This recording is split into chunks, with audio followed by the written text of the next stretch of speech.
Police চুপ করে বসে থাকে যখন তার পরিবারের মা এবং স্ত্রীকে গালিগালাজ করে অনুব্রত মণ্ডল, কিন্তু পুলিশ তখনই বীরপুরুষ হয়ে যায় যখন দেখেন রাস্তায় সাধারণ মানুষ প্রতিবাদ করতে নেমেছে। আজ রাস্তায় নেমেছিলেন বাংলার শিক্ষিত বেকার যুবক যুবতীরা, বাংলার চাকরিহারা শিক্ষক শিক্ষিকা এবং শিক্ষাকর্মীরা। তাদেরকে দেখে রে রে করে তেড়ে গেলেন বাংলার পুলিশ। প্রতিবাদ দেখলেই গায়ে জ্বালা ধরে রাজ্য সরকারে। চাকরিহারারা পথে নামতেই শুরু পুলিশি আক্রমণ। নবান্ন অভিযানের আগেই টেনে হিচড়ে আটক করা হলো চাকরিহারা শিক্ষক শিক্ষিকাদের। ছবিটা দেখুন।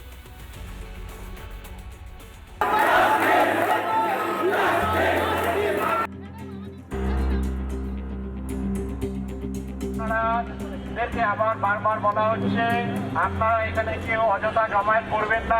পূর্ব ঘোষণা মতোই চাকরি চুরির প্রতিবাদে পথে নেমেছিলেন চাকরিহারারা।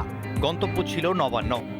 তারা আজকে সকাল থেকে বলছিলেন যে উলঙ্গ হয়ে গেছে রাজ্যের শিক্ষা ব্যবস্থা, তাই তারা লজ্জা দিয়ে কোথাও গিয়ে এই রাজ্য সরকারের লজ্জাকে সামনে আনতে চাইছেন এবং সরকার যাতে লজ্জা পায়, তাই আজকে শিক্ষিত যারা শিক্ষক শিক্ষিকা তারা আজকে অর্ধনগ্ন এই আন্দোলনে হাঁটবেন মিছিল।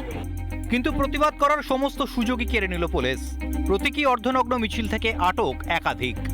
প্রিজন ভ্যানে করে নিয়ে যাওয়া হচ্ছে চাকরিহারার যে ছবি ঐন্দ্রিলা দেখাচ্ছিল, এবং একই সঙ্গে দেখো আমি দেখাবো যে শিয়ালদা চত্বরে, শিয়ালদা একেবারে মেট্রো স্টেশনের সামনে, শিয়ালদা সাউথ সেকশন এবং তার পাশেই অ্যাডজাসেন্ট যে মেট্রো স্টেশন রয়েছে, সেই মেট্রো স্টেশনের সামনে কিন্তু পুলিশে ছয়লাভ রয়েছে। হকের চাকরি ফেরত চেয়ে চাকরিহারা শিক্ষকদের ঠাঁই হলো প্রিজন ভ্যানে।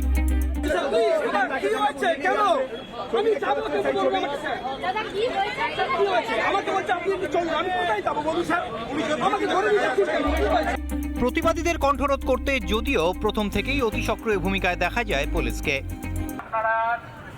আবার বারবার বলা হচ্ছে আপনারা এখানে কেউ অযথা জমায়েত করবেন না, আপনাদের নিজের কাছে নিজেরা আপনারা চলে যান, আইনানুগ ব্যবস্থা নিতে বাধ্য হব।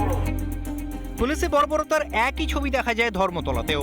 চাকরিহারা শিক্ষকদের টেনে হিঁচড়ে প্রিজন ভ্যানে তোলে পুলিশ।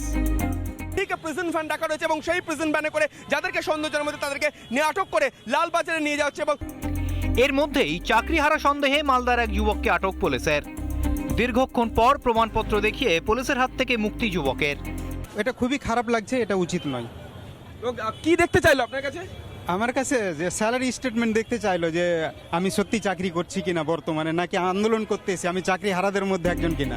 বিকাশ ভবনের সামনেও চরম উত্তেজনা সৃষ্টি হয়। অর্ধনগ্ন অবস্থায় প্রতিবাদে সামিল চাকরিহারারা। শান্তিপূর্ণ অবস্থানও জারি, পুলিশে আক্রমণ।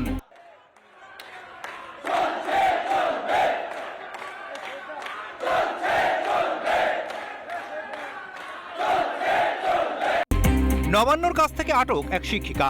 সন্দেহ হতেই ওই শিক্ষিকাকে আটক করে পুলিশ। তবে এভাবে যোগ্যদের দমানো যাবে না, সাফ বার্তা চাকরিহারাদের। সাপও মরবে না, লাঠিও ভাঙবে না। আমি ভোটের ঠিক আগে পরীক্ষাও নিয়ে নিলাম, যোগ্যদের কিছুজন পেয়ে গেল, তারপর আর কজন চেঁচাবে, সময় পেরিয়ে যাবে এইসব ভাববেন না, কারণ আন্দোলন কিন্তু অভিমুখ এবার বদলাবে। মানুষের গণতান্ত্রিক অধিকার খর্ব করছে তৃণমূল, প্রতিবাদে সরব বিজেপিও।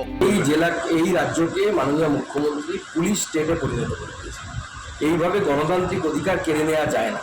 আমরা এর তীব্র প্রতিবাদ জানাচ্ছি। প্রয়োজনে ভারতীয় জনতা পার্টি আগামী দিনে রাজ্য সরকারের এই অগণতান্ত্রিক যে আচরণ, এর বিরুদ্ধে আন্দোলনে নামবে। যাদের ক্লাসরুমে যাওয়ার কথা ছিল শাসকের দুর্নীতিতে, তারাই আজ পথে।